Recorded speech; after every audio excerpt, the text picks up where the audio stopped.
ব্যক্তি থেকে পরিবার, সমাজ থেকে রাষ্ট্র, দেশ থেকে বিশ্ব সবকিছুর চালিকাই রাজনীতি। তাই রাজনীতি 10 দিক নিয়ে রাজকাহন নিবেদন করছে জি20 ইস্পাত।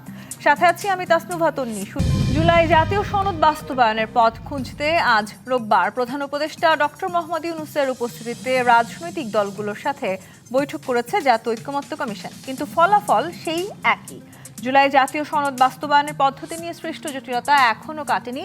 বিএনপি সহ সমমনা কয়েকটি দল জুলাই সনদে সই করতে সম্মত হলেও বাংলাদেশ জামায়াত ইসলামী এবং এনসিপি সহ বেশ কয়েকটি রাজনৈতিক দল এখনও জুলাই সনদে সইয়ের বিষয়ে সিদ্ধান্ত নেয়নি। তাদের যুক্তি, আইনি ভিত্তি ছাড়া সনদে সই করলে এর কোনো কার্যকর ফল পাওয়া যাবে না। অন্যদিকে জুলাই সনদ বাস্তবায়ন প্রক্রিয়ায় আরও জটিল পর্যায়ে নিয়ে যাওয়া হচ্ছে অভিযোগ করে বিএনপির স্থায়ী কমিটির সদস্য সালাউদ্দিন আহমেদ বলেছেন, সনদ বাস্তবায়ন এমনভাবে করা উচিত যাতে জনগণের মধ্যে কোনো প্রশ্ন বা অসন্তোষ জন্ম না নেয়। দলটি জুলাই সনদের সাংবিধানিক পরিবর্তন নির্বাচিত সরকারের দ্বারা সম্পন্ন করার পক্ষে।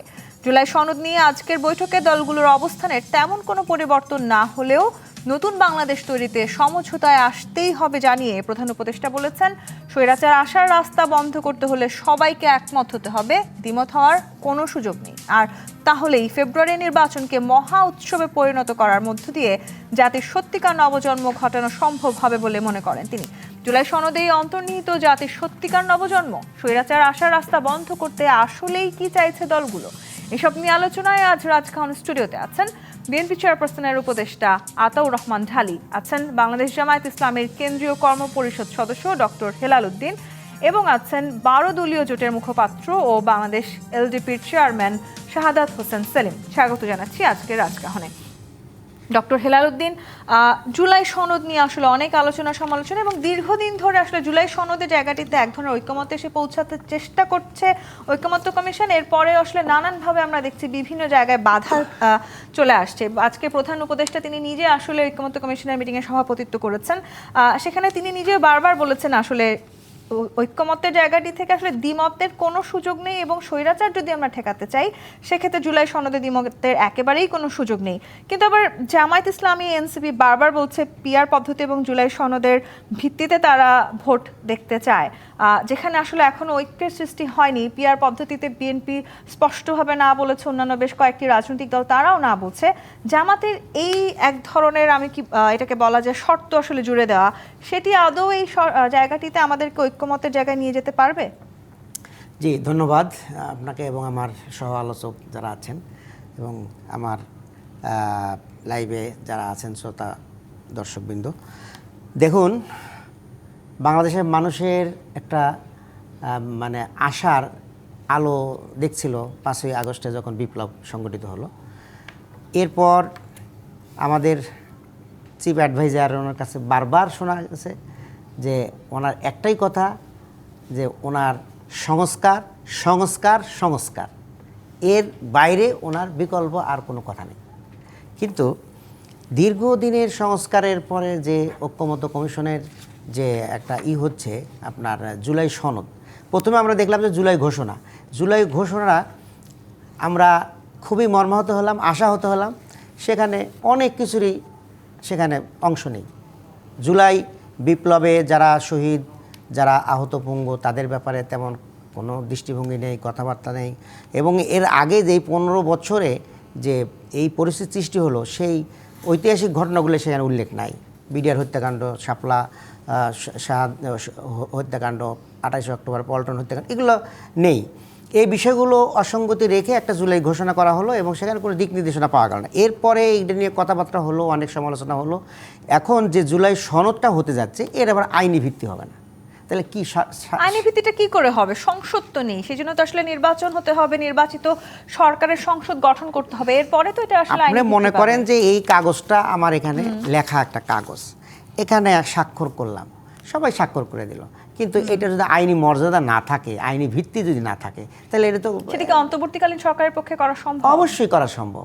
আপনি মনে করেন যে এতে 77 সালের যে এর মাধ্যমে হানা ভোটের মাধ্যমে যে গণভোটটা হওয়ার মাধ্যমে তো পঞ্চম সংশোধনীর গোড়াপত্তন হলো, যেটা পরবর্তী সংসদে এই পঞ্চম সংসদের পাশ হলো, এবং এরশাদ সাহেবের যে এইগুলো হলো সেটা সপ্তম সংসদের পাশ হলো। কিন্তু ঘটনাটা তো উনি তার সামরিক শাসনের সময় করছে।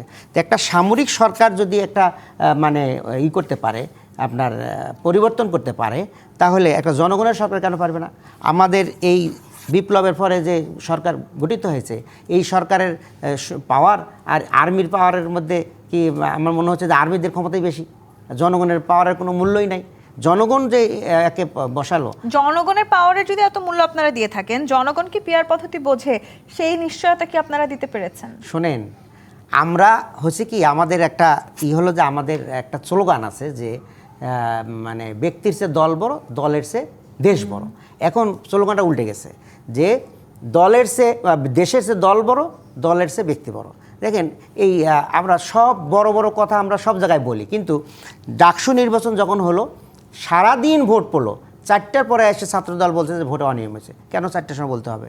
আপনি 10টার সময় কী করছেন, আপনি 12টার সময় কী করছেন, কোনো খবর নাই। এরপর কী হলো, এজেন্ট বর্জন করলো, না এজেন্টটা আমরা গণনার সময় থাকবো না, কিন্তু কোনো কাজ হয়নি। ডাকসু জিতে গেছে বলে আসলে আপনারা এখন এটি বলার সুযোগ আমরা বলছি কি, আমরা 10টার সময় বলেন না কেন, 12টার সময় বলেন, 4টার সময় এসে আপনি বর্জন করেন কেন? মানে যখন আমার পক্ষে থাকবে তখন আমি খুব ভালো, আর যখন আমার বিপক্ষে যাবে তখন সেইটা তো আপনি জুলাই সনদ আপনি মানে স্বাক্ষর তো করতে হবে, কিন্তু আইনি ভিত্তি দেন, প্রোক্লামেশন করেন, আপনি গণভোট দেন, এগুলো কিছুই করবেন না, আপনি অর্ডিন্যান্স দিবেন না, তাহলে আপনি বলবেন যে এটা আগামী সংসদ এসে করবে। আগামী সংসদে শোনেন, সব কি সম্ভব ফেব্রুয়ারির আগে করা? অবশ্যই করা সম্ভব। কেন সম্ভব না? আপনার রাষ্ট্রযন্ত্র সব কাজ মানে যদি এটাকে করে এমফিসিস দেয় এবং সব কাজগুলো গোছায় দেয়, এটা কেন সম্ভব হবে না? সবাই মিলে সম্ভব হবে। শাহাদাত হোসেন সেলিম, আপনি আজকের এই ঐক্যমত্য কমিশনের বৈঠকে ছিলেন। আমি একটু জানতে চাই, এই যে আমাদেরকে প্রধান উপদেষ্টা বললেন স্বৈরাচার ঠেকাতে জুলাই সনদের দ্বিমতের কোনো সুযোগ নেই, কিন্তু দ্বিমত থেকে তো কোনোভাবেই আসলে আমরা সরে আসতে পারছি না। জামায়াত ইসলামী বা এনসিপি যে শর্তগুলো দিচ্ছে, সেই শর্ত বিএনপি মেনে নেবে না, সেটিও তারা বলেছে। তারা কোনো শর্ত ছাড়া ফেব্রুয়ারিতেই ভোটের নিশ্চয়তা চায়, খুব সুস্পষ্টভাবে তারা সেটি জানিয়েছে। জামায়াতের জায়গা থেকে খুব সুস্পষ্টভাবে জানিয়েছে। তাহলে আসলে যে দ্বিমতের সুযোগ নেই, সেই নেই থেকে আমরা একটা ভালো পথে কবে যেতে পারি? হ্যাঁ, ধন্যবাদ আপনাকে, আপনার সহ আলোচক সহ দর্শকবৃন্দকে ধন্যবাদ। আসলে তো এখানে কোনো দ্বিমত নেই, এখানে আমরা সবাই কিন্তু একমতে এসে পৌঁছে গেছি। আমরা কিছু কিছু ক্ষেত্রে আপনার দ্বিমত থাকলেও সেটা আমরা একমতে ধরে নিচ্ছি। পুরো ব্যাপারটা হলো যে আপনার সংস্কার কমিশনের উদ্যোগে যে আলাপ আলোচনাগুলো হয়েছে, প্রথমে দলগতভাবে আলোচনা হয়েছে, পরবর্তীকালে 20টি এজেন্ডাকে চিহ্নিত করে সেখানে আলোচনা হয়েছে এবং 20টি এজেন্ডারই একটা সুরাহা হয়েছে। এখন আপনার সমস্যাটা হলো যে বাস্তবায়নের পদ্ধতি নিয়ে আলোচনা চলছে। আমাদের পক্ষ থেকে বা বিভিন্ন রাজনৈতিক দলের পক্ষ থেকে বলা হচ্ছে কিছু কিছু আপনার মানে এজেন্ডা অথবা কিছু কিছু সংস্কার সরকারের আপনার যে ডিক্লারেশনের মাধ্যমে করা যেতে পারে, আপনার সরকার তার অর্ডিন্যান্স জারি করতে পারে, এবং কিছু কিছু আইনগত যে ব্যাপারগুলো আছে এগুলো পরবর্তী সরকারের এবং পরবর্তী সংসদ ছাড়া এটা বাস্তবায়নের কোনো উপায় নেই।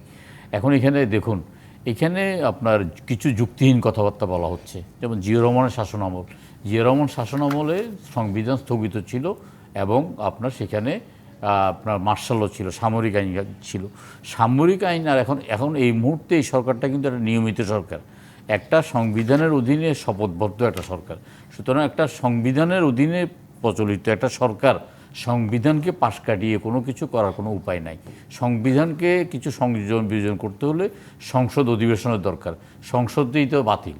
তাহলে সুতরাং পরবর্তী সংসদে যেগুলো করা দরকার সেগুলোর পরবর্তী সংসদ করবে। জামায়াত যদি তাদের এই শর্তের জায়গাগুলোতে ছাড় না দেয়, কোনো না কোনো ভাবে কি আদৌ আমাদের পক্ষে সমঝোতায় আসা সম্ভব? দেখুন, জামাতের তো রাজনীতিটা দ্বিচারিতা রাজনীতি করছে এই মুহূর্তে। জামাত বলছে যে তারা পিয়ার পদ্ধতিতে নির্বাচন চায়, কিন্তু আপনার এই 20টা এজেন্ডার মধ্যে কিন্তু পিয়ার পদ্ধতিটা ছিল না, এবং পিয়ার পদ্ধতির এই 20টা এজেন্ডার মধ্যে অন্তর্ভুক্ত করার জন্য জামাত একদিনের জন্য, 1 মিনিটের জন্য, 1 সেকেন্ডের জন্য কোনো আলোচনা করে নেই। এমনকি আজকে তিনটি রাজনৈতিক দল বক্তব্য রেখেছেন, আপনার বিএনপি রেখেছেন, জামাত ইসলামী রেখেছেন এবং এনসিপি রেখেছেন। সেখানে এনসিপি এবং জামাতের পক্ষ থেকে পিয়ার নিয়ে একটা শব্দ উচ্চারণ করা হয়নি।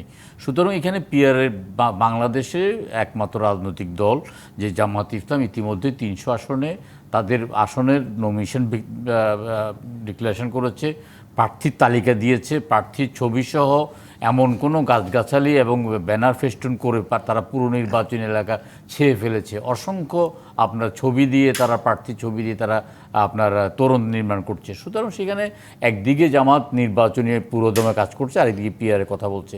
পিআরের কথা বলতে হলে তো সেখানে আপনাকে এজেন্ডা অন্তর্ভুক্ত করতে হবে। আপনি তো বাইরে এইটা নির্বাচনের আপনারা ধরেন একটা প্রলম্বিত করার জন্য অথবা নির্বাচনকে আপনার বাধাগ্রস্ত করার জন্য এই বক্তব্যগুলো দেওয়ার কোনো কারণ নেই। এখানে যে কথাগুলো মানে আজকে থেকে 2-3 দিন আগে যখন নির্বাচনের এই বাস্তবায়নের পদ্ধতি নিয়ে কথাগুলো উঠছে, তখন ওনারা অ্যাডভোকেট শিশির মণিকে নিয়ে গেছেন। অ্যাডভোকেট শিশির মণির বক্তব্য রেখেছেন, তারপরে বক্তব্য রেখেছেন কিন্তু আপনার সালাউদ্দিন আহমেদ। সালাউদ্দিন আহমেদ প্রতিটি পয়েন্ট ধরে ধরে বলেছেন। শিশির মণি বলেছেন যে আপনার একটা এই যে সংবিধান সংশোধনের ব্যাপারে কথা বলেছেন, তারপরে আপনার সংবিধানের আপনার ডিক্লারেশনের কথা বলেছেন। কিন্তু এই যে অলরেডি যে একটা নিয়মিত সরকার, আমরা একটা সরকারের আপনার সংবিধানের অধীনে আমরা রাষ্ট্রপতির কাছে শপথ গ্রহণ করে কিন্তু আপনার এই সরকারটা পরিচালিত হচ্ছে এবং এই সরকারটা সংবিধানের দ্বারাই পরিচালিত। সুতরাং সংবিধান স্থগিত ছিল জিয়া রহমানের আমলে, বর্তমান আমলে সংবিধান স্থগিত নেই, সংবিধান চলমান সংবিধানের অধীনেই কিন্তু আপনার যা কিছু কিন্তু জামায়াত ইসলামী তো দাবি করছে যে এই অন্তর্বর্তীকালীন সরকার চাইলেও পারবে এবং তারা তো সংবিধান এক ধরনের পরিবর্তন চাইলে পারবে, এটা মুখের কথা, কিন্তু জামায়াত ইসলামী আইনগত দিক দিয়ে এটা প্রমাণ করতে পারছে না। এমনকি আপনার ঐক্যমত্য কমিশনও কিন্তু আপনার ওনারা নিজেরা বিশেষজ্ঞদের সাথে আলোচনা করেছেন, তারপরে আমাদের সাথে আলোচনা করেছেন, আমাদের সাথে আলোচনা করার পরে আবার বিশেষজ্ঞদের সাথে আলোচনা করেছেন, তারপর আমাদের সাথে আলোচনা করেছেন। আজকেও যেমন আগামী বুধবার পর্যন্ত মিটিংটা স্থগিত করেছেন, ওনারা বিভিন্ন ভাবে আবার বিশেষজ্ঞদের সাথে আলোচনা করবেন, এটা বাস্তবায়ন পদ্ধতি। বিএনপির পক্ষ থেকে বারবার বলা হয়েছে যে আমরা এই 20টি প্রশ্নে আমরা একমত হয়েছি। একমত হওয়ার পিছনে আপনার বেশ কিছু অগ্রগতি হয়েছে। এই 20টি এজেন্ডা বাস্তবায়ন হলে বাংলাদেশের আপনার গণতন্ত্রের আপনার একদম রূপরেখায় যে পরিবর্তন হয়ে যাবে, স্বৈরাচার আসার একটা পথ রুদ্ধ হয়ে যাবে এবং বেশ কিছু সিদ্ধান্ত হয়েছে যে সিদ্ধান্তগুলো অতীতে বিভিন্ন অগণতান্ত্রিক উপায়ে চর্চা করার একটা সুযোগ ছিল, সেই অগণতান্ত্রিক চর্চা করার রাস্তাগুলো বন্ধ করে দেওয়া হয়েছে। তত্ত্বাবধায়ক সরকার পুনঃপ্রতিষ্ঠা করা হয়েছে, প্রধান বিচারপতি নিয়োগের একটা আপনার কাঠামো নির্ধারণ করা হয়েছে, তত্ত্বাবধায়ক সরকার নিয়োগের একটা কাঠামো নির্ধারণ করা হয়েছে, রাষ্ট্রপতির ক্ষমা প্রদর্শনের একটা রাস্তা করা হয়েছে এবং সংসদে বিরোধী দল 70 অনুচ্ছেদ যেটা ছিল সেটাকে পরিবর্তে সংসদ সদস্যরা দলের বিরুদ্ধে ভোট দিতে পারবে ইত্যাদি যুগান্তকারী কিছু সিদ্ধান্ত হয়েছে। এখন আসেন এবার নির্বাচন নিয়ে, এখন বলছে পিয়ার পদ্ধতিতে। পিয়ার পদ্ধতি কোথায় আছে যদি আমরা জিজ্ঞাসা করি, তখন বলে যে আপনার সুইডেন আছে, নরওয়ে আছে, ডেনমার্ক আছে। আমরা তো বলি যে সুইডেন, নরওয়ে, ডেনমার্কে শতভাগ আপনার গণতন্ত্র প্রতিষ্ঠিত হয়েছে, শতভাগ শিক্ষিত। আর বাংলা আশেপাশে কোথায় আছে? শ্রীলঙ্কা আছে, ইসরায়েল আছে, আপনার ইটালি সেখান থেকে সরে এসছে। আপনার নেপালে আমরা দেখছি সকাল বিকাল সরকার পরিবর্তন হচ্ছে। বাংলাদেশে কোনো অবস্থায় কোনো রাজনৈতিক দল 50% ভোট পায় না। বলেছে যারা আসলে পেয়ার পদ্ধতি জানেন না তারা যেন জামায়াত ইসলামের কাছে গিয়ে সেটা শিখে নেন। আমি আসবো এই বিষয়টাতে আপনার কাছে। আমি আতর রহমান আপনার কাছে আসি। তো আমাদেরকে অনেক কিছু শিখিয়েছে, 71 সালে আমাদেরকে শিখিয়েছে, 47 সালে আমাদেরকে শিখিয়েছে, এখনো শিখাচ্ছে। আমরা জামাত ইসলামকে শিখতে আমাদের কোনো অসুবিধা নেই। জামাত ইসলাম তো বিভিন্ন মসজিদে গিয়ে আমাদেরকে ধর্ম সম্বন্ধে শিখাচ্ছে, ইসলাম সম্বন্ধে শিখাচ্ছে, জানাজার নামাজে আমাদেরকে আপনার বেহেশতের টিকিট দিচ্ছে। সুতরাং জামাত থেকে শিখতে আমাদের কোনো সমস্যা নেই। এজ এ মুসলমান আমরা জামাত থেকে শিখতে আমাদের কোনো আপত্তি নেই। আতর রহমান ঢালী প্রধান উপদেষ্টা বলেছেন ছাত্র জনতা গণ অভ্যুত্থানে আলাদিনের চেরাগের দৈত্য তৈরি করে দিয়েছে। তিনি এটাও বলেছেন আমরা তার কাছে কি চাইবো, আমরা কি তার কাছে এক কাপ চা চাইবো না দুনিয়া পাল্টে ফেলতে চাইবো, এটি হলো আমাদের হাতে। সত্যিই তো তাই। আসলে বাংলাদেশটাকে ঠিক কিরকম পরিবর্তন আমরা করতে চাই সেটি আমাদের হাতে, কিন্তু ছোটখাটো বিষয়ের মধ্যে আটকে গিয়ে আমরা যেন বড় মূল জিনিস থেকে হারিয়ে না ফেলি সেই জন্য তিনি সতর্ক থাকার বার্তা আজকে দিয়েছেন। সেটাই কি হচ্ছে? সেটাই কি বিএনপি মনে করছে? ধন্যবাদ আপনাকে, আপনার মাধ্যমে যারা দর্শক সকলকে আমি আমার গভীর শ্রদ্ধা নিবেদন করছি প্রয়াত লালন গীতি শিল্পী ফরিদা পারভিনের প্রতি আমার শ্রদ্ধা নিবেদন করছি। আমি একটু পিছনে জনাব সাদাত হোসেন সেলিমের সাথে একটু যুক্ত করে আপনার প্রশ্নের সাথে আমি আসি, এবং খুব কারেক্টলি বলছেন যে এখন আমাদের যে প্রতিনিধি আমাদের জনাব সালাউদ্দিন সাহেব যা বলছেন, উনি প্রতিটা কথা আইন এবং সংবিধান মেনে কথা বলেছেন। যেমন এই সরকার, যেটা সেলিম সাহেব চমৎকারভাবে বলছেন, যে এই সরকার এখন ওনারা চাচ্ছে যে প্রক্লেমেশন দিয়ে, অর্ডিন্যান্স দিয়ে করতে। কোনো দিন আমি জানি না, একটা সংবিধান আমাদের আছে, এই সংবিধান স্থগিত হয় নাই। সংবিধান থাকা অবস্থায় কোনো প্রক্লেমেশন করা যায় কিনা বা কোনো অর্ডিন্যান্স দেওয়া যায় কিনা, এবং এটা যদি কোনোদিন কোনো কোর্টে চ্যালেঞ্জ হয়, তাহলে কোনটা ধরবে, সংবিধান না অর্ডিন্যান্স? সেটা কি জামায়াত ইসলামী জানে না? তারাও তো যথেষ্ট পুরনো রাজনৈতিক দল। ওনারা সবই জানেন। হ্যাঁ, ওনারা কি জানেন না? ওই যে সেলিম সাহেব বলে গেছেন, ওনারা 71 সালেও সবই জানতেন, তারপরেও সবই জানতেন। ওনারা জানেন না কোনটা, কিন্তু ওনারা সব কিছুই না জানার ভান করেন। এবং এখন যেই জিনিসগুলো হচ্ছে, এটা আসলে সময় ক্ষেপণ করার তাদের একটা কৌশল। এই নির্বাচনটা যাতে কোনোভাবে, এবং আমি মনে করি যে যারা আজকে নতুন যেটা সেলিম বললে যে এজেন্ডাতে না থাকার পরেও তারা পিয়ার পদ্ধতি, এবং পিয়ার পদ্ধতি সারা পৃথিবীতে উন্নত দেশগুলোতে আছে।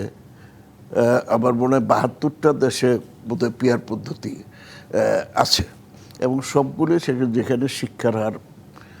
ওনারা আমাদের দেশে মোটা দাগে 3টা সাধারণত পিয়ার পদ্ধতি, আর ওনারা কোন পিয়ার পদ্ধতি চাইছেন। এখন এই বিভিন্ন ধরনের পিয়ার পদ্ধতি নিয়ে, এটা নিয়ে গবেষণার আগে করা দরকার। আমার আপত্তি নেই, পিয়ার পদ্ধতি করেন, হ্যাঁ, জনগণকে সচেতন করেন, একটার পর একটা পার্লামেন্টে নিয়ে আসেন। আপনারা পার্লামেন্টে যান, পার্লামেন্টে গিয়ে পিয়ার পদ্ধতি দেন, সেখানে আলোচনা হোক। আলোচনা না করেই আপনারা সবসময় অন্ধকারের রাজনীতি পছন্দ করেন। চুপ করে দিয়ে দিলেন, চুপ করে হয়ে গেল। এটা তো 71 সাল না, মানুষ এখনো অনেক সচেতন।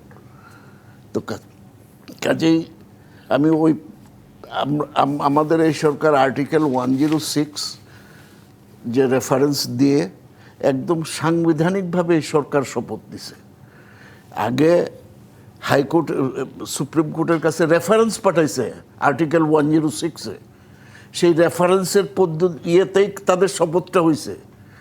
এবং তাইলে এই সংবিধান আছে এখনো, সংবিধান কেউ স্থগিত করে নাই। তো এখন এর ভিতরে এগুলো করা হচ্ছে, ওনারা একটা জটিলতার সৃষ্টি করে।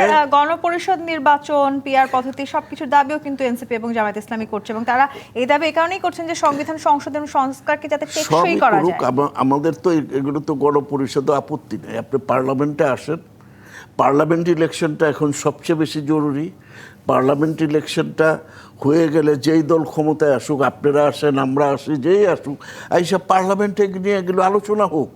পার্লামেন্ট যদি সমস্ত রাজনৈতিক কেন্দ্রবিন্দু হয়, সমস্ত জাতীয় কর্মকাণ্ডের কেন্দ্রবিন্দু হয়, why not in the parliament? আপনারা পার্লামেন্টের বাইরে এগুলো কেন করতে চাচ্ছেন? সেটা তো সঠিক না।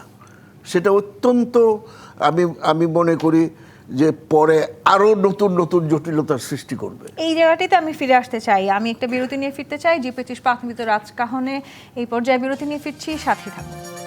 আমন্ত্রণ আরেকবার জি25 প্রাথমিক রাজকাহনে। ডক্টর হেলাল উদ্দিন, আপনারা সবকিছুই জানেন, এরপরে আসলে না জানার ভান করে সময় ক্ষেপণ করছেন, এটি আপনাদের একটি রাজনৈতিক কৌশল, এবং আপনারা দীর্ঘদিন ধরে অন্ধকারের রাজনীতি পছন্দ করছেন। এখনো কি সেই কৌশলে এগিয়ে যাচ্ছেন?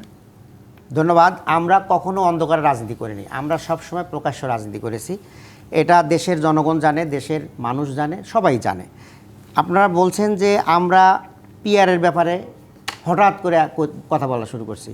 আমরা 2000 আজকের ঐক্যমত্য কমিশনের যে বৈঠক, সেখানেও আপনারা পিআর নিয়ে আলোচনা করেনি, সেটি কেন করেন? 2024 আমার কথা শেষ করি, তারপরে একটা প্রশ্ন করেন। 2024 সালের 9 অক্টোবর আমরা পিআরের কথা বলছি, আমাদের 41 দফা। এরপর আমরা বলছি যে এই সিগনিফিকেন্ট 10 দফার ব্যাপারে আমাদের কথা, সেখানে আমাদের পিআরের কথা বলা আছে। 24 সালের 9 অক্টোবর আমরা গণমাধ্যমের সামনে আমরা এটা প্রচার করেছি। এরপরে আপনারা বলতেছেন যে আমরা এই পিআর নিয়ে কোনো কথা বলিনি। তখন থেকেই আমাদের কথাবার্তা আছে, আমাদের মিছিল, মিটিং, আন্দোলন সব জায়গায় আমাদের পিআরের কথা আছে। এরপরে বলছেন যে আমাদের পার্লামেন্টেই সব কিছু হবে। পার্লামেন্ট তো 15 বছর ছিল, এই দেশে সংবিধান ছিল, পার্লামেন্ট ছিল, তাহলে সেই পার্লামেন্ট কেন আমরা সরাই দিলাম? 5ই আগস্ট কেন হলো? পার্লামেন্টে যদি সব সমস্যার সমাধান হয় তাহলে তো 5ই আগস্ট হওয়ার কথা ছিল না।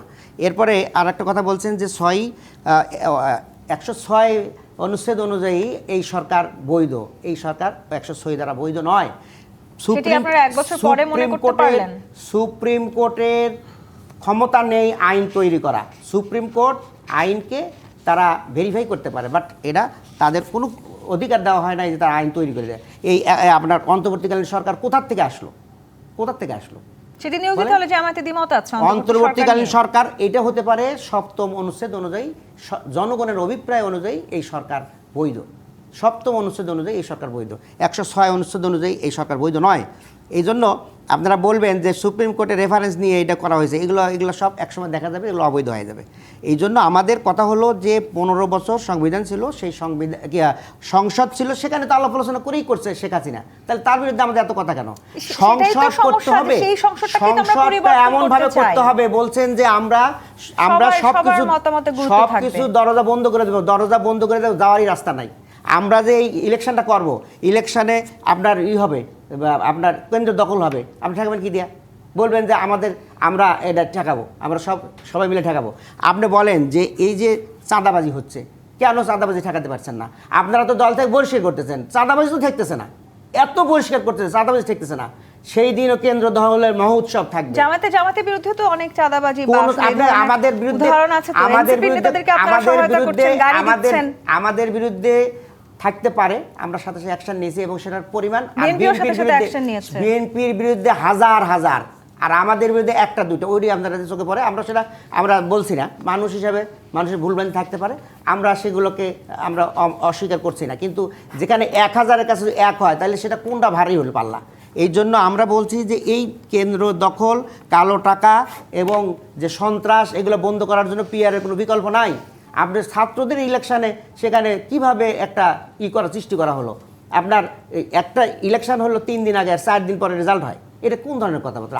12,000 ছাত্র। একটু আরো শেষ করি। এরপরে আপনারা বলেন যে আমাদের ইতিহাসগুলো জানেন। ভাই, আমরাও জানি। আপনারা 91 সালের ইতিহাসটাও জানেন, কেমনে ক্ষমতায় আসলেন। দ্বিচারিতা তো খালি আমরাই করি, আপনারা তো দ্বিচারিতা করেন না। 91 সালে ক্ষমতায় আসলেন কেমনে? নিঃশর্ত সমর্থন দিয়ে যারা ক্ষমতা আনলো, 1 বছর পরে তার আমিরকে দিয়ে জেলে ঢুকাইলেন। এরপরে হলো মাগুরার উপনির্বাচন, মানুষ জানে না কেমন চরিত্র, সেসব ইতিহাস জানে। আপনারাও তো আওয়ামী লীগের সাথে নির্বাচন করেছেন, বিএনপির সাথে দীর্ঘদিনের মিত্র ছিলেন আপনারা। একটু কথা শেষ করি। মাগুরার উপনির্বাচন এত সুন্দর উপহার, যে কারণে তৎকালীন যিনি নির্বাচন কমিশনার ছিলেন, মানে চিফ, মানে আমাদের বিচারপতি আব্দুর রউফ সাহেব, উনি বললেন যে আমার এই পদে থাকার মতো আর অবস্থা নেই। শেষ করি, আমার সময় স্বল্পতা আছে। এই যে দ্বিচারিতার আরেকটা প্রমাণ হলো এটা, তখন কি ওনারা সরকারে ছিলেন না? আমরা সরকারের সাথে থাকবো কেমন? আমরা কোনো মন্ত্রী না, তখন তো ওনারা সরকারে ছিলেন। আমরা 91 সালে কিছুই নেই। 91 না, আমি বললাম যে আমাদের সরকারে তাইলে কেন গেলেন? আমাদেরকে কেন সমর্থন দিলেন এবং সরকারে কেন গেলেন? যদি এত কিছুই আপনারা জানেন, তাইলে কেন গেলেন? তাইলে আপনারা এই যে দ্বিচারিতা, সবসময় মুখে একটা করবেন, কাজে আরেকটা করবেন না। আমরা দ্বিচারিতা করি না, আমরা যাওয়ার পরেই বলছি আমাদের সাথে যাওয়াই উচিত ছিল না। আপনারা হাজার চাঁদাবাজি করছেন সব জায়গায়, এবং সেটি আপনাদের ইমেজের জন্য এখানে বড় রকমের সংকট হয়ে যাচ্ছে। আমি প্রথম শুরু করি যে পত্রিকায় জামাতের চাঁদাবাজি বিভিন্ন জায়গায় আসছে। পরশুদিনও দেখলাম এক পত্রিকায় আসছে। উনি অবশ্য আমার ভালো লাগছে যে উনি কিছুটা হইলেও স্বীকার করছেন, পুরাটা স্বীকার করেন নাই। সবচেয়ে বড় 100 টাকার চাঁদাবাজি। আর আমি যেটা বললাম যে নাবিল গ্রুপের যে ইসলামী ব্যাংকে টোটাল গাড়িবহর একটু আপনি বলার সময় কিন্তু আমি কথা বলি নাই। আচ্ছা বলেন। নাবিল গ্রুপের যে 12,000 কোটি টাকা যে ইসলামী ব্যাংকের খেলাপি, ইসলামী ব্যাংকের তো ওনারা চালাইছে। ইসলামী ব্যাংক এটা জামাত ইসলামের ব্যাংক ছিল। এই ব্যাংকটাই লুটপাট হয়েছে বেশি সবচেয়ে। ওনারা সৎ ছিলেন, এই জন্য সবচেয়ে বেশি লুটপাট হয়েছে। এবং সেই যে খেলাপি তাকে রাজশাহীতে দেখা গেছে জামাত ইসলামের স্টেজে এবং সেখানে বসা। তো ওনারা দুর্নীতি করে না। হ্যাঁ, এখন হ্যাঁ বিএনপির নেতারা যেটা করছে এই টুকটাক দুর্নীতি করছে, আর 18,000 কোটি কোথায়? ওনারা একটা দুইটা করলেই যথেষ্ট। আমাদের নেতারা করছে, কিন্তু 7,000 জামাত ইসলামের কয়জন বহিষ্কার করছে আমি জানি না। 7,000 বিএনপি কর্মী বহিষ্কৃত হয়েছে। কি কারণে? বারবার বলা হচ্ছে বিশ্ববিদ্যালয়গুলোতে ওনাদের যে সমর্থিত দল তারা জিতে যাচ্ছে, বিএনপি রাজনীতিতে তাহলে অনেক পিছিয়ে আছে কেন? আপনাদের এই ইমেজগুলোর কারণেই? নো, বিশ্ববিদ্যালয়ের রাজনীতি ইজ ডিফারেন্ট। সেখানে দেখেন আপনার স্বতন্ত্ররা কোনোদিন আমাদের সময়ে স্বতন্ত্র কেউ ক্যান্ডিডেট হবে ঢাকা বিশ্ববিদ্যালয়ে বা অন্যান্য বিশ্ববিদ্যালয়ে, এটা হল বা সংসদে এটা কল্পনাই করবে। তখন ইলেকশনটা হইতো মানে দলীয় ভিত্তিতে। এখন হয়ে গেছে ব্যক্তি ইমেজ, আরও বিভিন্ন কারণ আছে, যার কারণে স্বতন্ত্ররাও ইলেকশনে আসতেছে এবং তারাও পাশ করতেছে। তো ওইটা দিয়ে আপনার সারা দেশের ইলেকশনের এটাকে পরিমাপ করা যাবে না। ছাত্র শিবির জিতছে, ওয়েল অ্যান্ড গুড, তারা ভালো করছে, জিতছে। আমি অভিনন্দন জানাই যেখানেই যারা জিতছে, মানুষের ভোটে তো জিতছে। আবার পরিশেষে আমি নিন্দাও জানাই যে অনিয়মগুলো হয়েছে, যে অনিয়মগুলো নির্বাচনে হয়েছে, 2 বিশ্ববিদ্যালয়ে হয়েছে, এটা হওয়া ছিল না, অনভিপ্রেত ছিল। সেই এগুলিও যাতে ভবিষ্যতে যাতে। কিন্তু এখান থেকে আসলে রাজনৈতিক দলগুলোরও তো অনেক কিছু শেখার ছিল। শাহাদাত হোসেন সেলিম, এই যে আজকে আমাদের ঐকমত্য কমিশনের সভায় আলাদিনের প্রদীপের গল্প শুনিয়েছেন প্রধান উপদেষ্টা, যে এই দৈত্য আসলে সবকিছু হয়তো ঠিক করে দিবে এবং সেটি ঠিক করার জন্য আমাদের মহান ঐক্য দরকারি, সে কথাও প্রধান উপদেষ্টা বলেছেন। দৈত্য আসলে কবে ঠিক করবে সবকিছু? এখনো এই আলোচনার টেবিলেও আমরা দেখতে পাচ্ছি দ্বিচারিতা নিয়ে বা বিভিন্ন ইস্যু নিয়ে কিন্তু দ্বিমত রয়েছে। আমি প্রথমে জামাতের একটা মিথ্যাচারকে আমি একটু খণ্ডন করি। সেটা হলো যে জামাত বলছে 1991 সালে আপনার বিএনপিকে নিঃশর্ত সমর্থন দিয়েছে। এটা সত্য নয়, কারণ আপনার বিএনপিকে নিঃশর্ত সমর্থন দেয়নি। বিএনপিকে নিঃশর্ত সমর্থন না দিয়ে ওনারা যে মহিলা আসন ছিলেন, মহিলা আসন থেকে ওনারা 2 জন মহিলা এমপি তারা নিয়েছেন সেখানে আপনার, সুতরাং এটা নিঃশর্ত সমর্থন বলা যায় না। দ্বিতীয় কথা হলো যে আপনার কেয়ারটেকার সরকারের ধারণাটা জামাতে ইসলামের পক্ষ থেকে এসেছে 96 সালে। কেয়ারটেকার সরকারেরটা আপনার একটা নিয়মিত নির্বাচনের ব্যবস্থা ছিল এবং পরবর্তীকালে কেয়ারটেকার সরকার 3টা নিয়মিত নির্বাচন করেছে।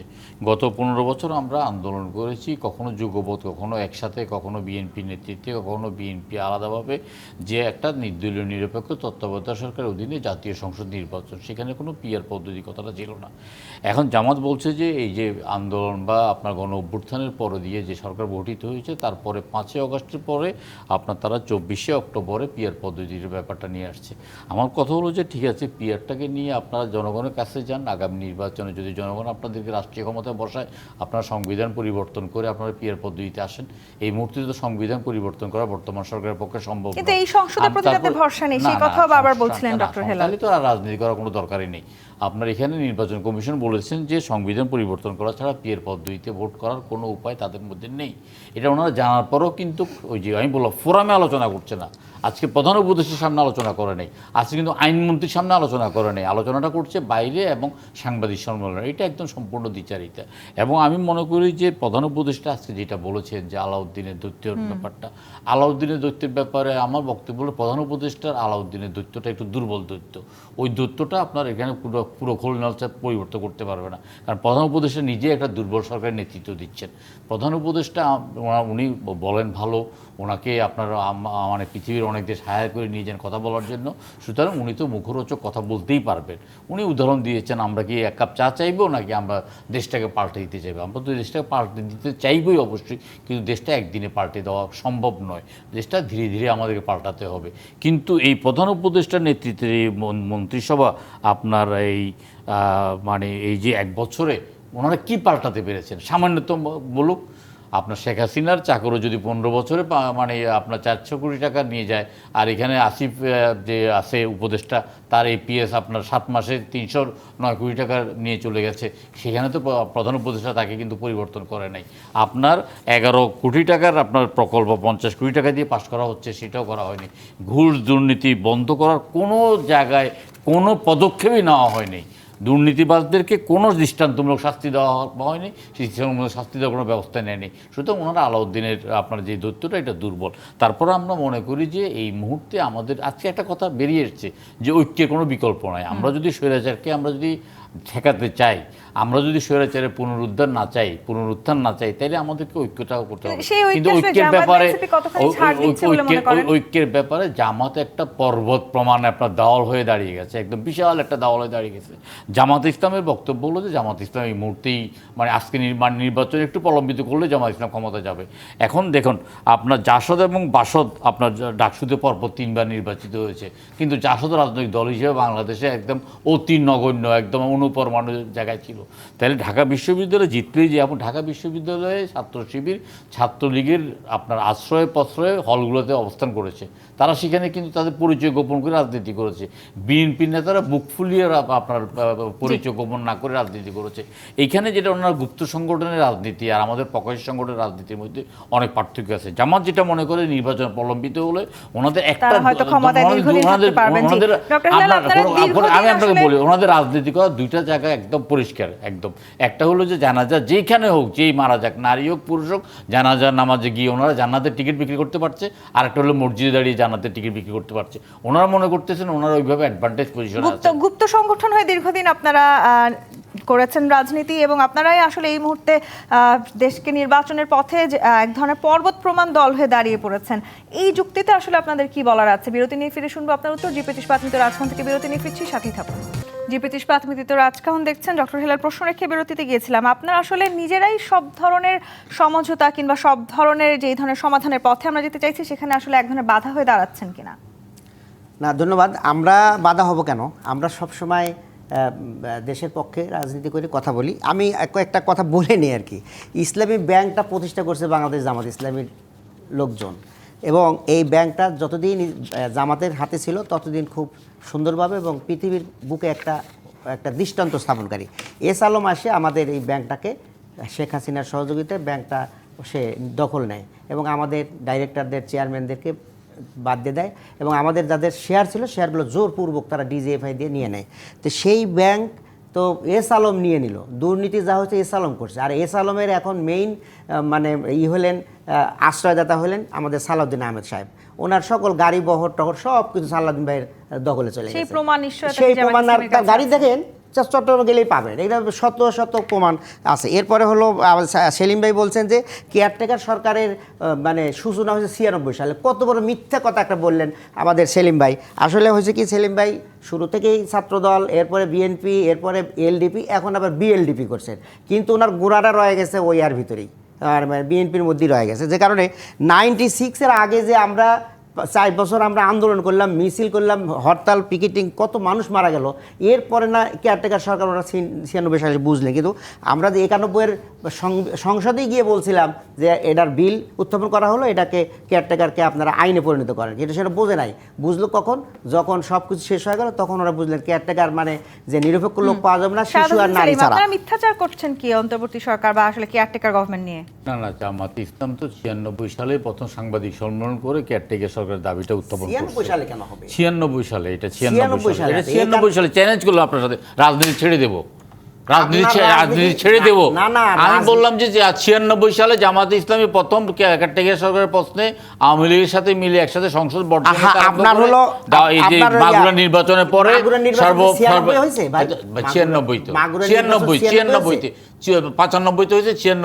94 সালে এই কেয়ারটেকার আন্দোলন 94 আর 95 একই কথা। 96 নির্বাচনে হইলো 15 ফেব্রুয়ারিতে, 15 নির্বাচন হয়েছে জামাত ইসলামের পক্ষ থেকে। নির্বাচনের পক্ষ তারা কেয়ারটেকারকে মাগুরা নির্বাচনের পরে জামাত ইসলামের পক্ষ থেকেই সর্বপ্রথম কেয়ারটেকার সরকারের প্রস্তাবটা আসছে। আমরা বিল উত্থাপন করেছি, সেইটা ঠিক আছে। আপনারা বিল, আমি তো সেটাই বলছি, এই আন্দোলনতে আপনারা আওয়ামী লীগের সাথে মিলে 176 দিন আপনারা যখন যেমন তখন তেমন, আপনারা সারা জাতি যখন 86 সালে নির্বাচন বর্জন করছে, আপনারা আওয়ামী লীগের সাথে গিয়ে নির্বাচনে অংশগ্রহণ করেছেন। আপনারা 91 সালে আবার আপনারা করেছেন, আপনার 96 সালে, দল যাওয়ার কথা, কিন্তু বিএনপি 96 সালে আপনারা সংসদ থেকে একসাথে পদত্যাগ বাতিল হয়ে করেছেন, গেল, তারা 96 সালে একসাথে নির্বাচনে পদত্যাগ তখন করেছেন। তারা আপনারা সরকার যখন থেকে চলে আসলো। যখন যাকে ব্যবহার করা 86 দরকার সালে- তখন তাকে ব্যবহার করেছেন। 86 সালে BNP অযোগ্য হলো যখন, না, না, তখন তারা নির্বাচনে গেলেন না। আপনার আপনি 47 এটা সালে বুঝতে সাথে তো হবে। আপনারাও না, দীর্ঘদিন কাজ 47 সালে করেছেন, যখন ডক্টর সারা হেলাল। মানে সারা জনগণ চাচ্ছে পাকিস্তান, তখন ওনারা পাকিস্তানের বিরোধিতা করছে। 71 সালে যখন তারা সারা বাংলাদেশ চাচ্ছে বাংলাদেশ, তখন তারা পাকিস্তানের পক্ষে তারা ছিলেন। আপনার 2008 সালের নির্বাচনে বিএনপি যখন নির্বাচনে যেতে চান নাই, জামাতে ইসলাম বিএনপিকে বাধ্য করেছে নির্বাচনে যাওয়ার জন্য। 2014 সালে এগুলো বিএনপি সব যখন মিথ্যা কথা। একটা দল যদি যাতে না আসে, নির্বাচনে তাকে যেতে কেমনে নিয়ে চেয়েছে, যাবে? বড় দল যদি না যায়, জামাত তখন ছোট দল কেমনে বিএনপিকে নিয়ে যাবে? নির্বাচনে যেতে আপনার দেয় নাই। তো সুতরাং আওয়ামী লীগ সবসময় ঐতিহাসিক ভুল করেছে, এখনো তারা ভুলের বৃত্তের মধ্যে আছে। আমি তো বললাম আওয়ামী লীগ যে ভুল করেছে। আপনার পিয়ারের ব্যাপারটা জি। আমি আজকে বললাম তো, আজকে যেখানে সর্বোচ্চ ফোরাম ছিল সমস্ত সেখানে আপনারা রাজনৈতিক কেন দলের তোলেন সাথে, নাই? যে নিশ্চয়ই আর আতাউর প্রধান রহমান উপদেষ্টা হাদি এবং সময়- আইনমন্ত্রীর সময় সামনে যখন স্বল্পতা। পিয়ার নিয়ে কোনো কথা বলে নাই, তাইলে জামাতে ইসলাম পিয়ারের কথাটা বলাটা রাজনৈতিক অসৎ উদ্দেশ্য আতাউর রহমান এবং হাদি। নির্বাচনকে প্রলম্বিত করা, বিলম্বিত করা এবং ফ্যাসিবাদকে আপনার জি, পুনর্বাসন তাহলে করা। আসলে স্বৈরাচার আসার রাস্তা বন্ধে দলগুলো কি চাচ্ছে সবশেষ, এটাই জানতে চাই আপনার কাছে।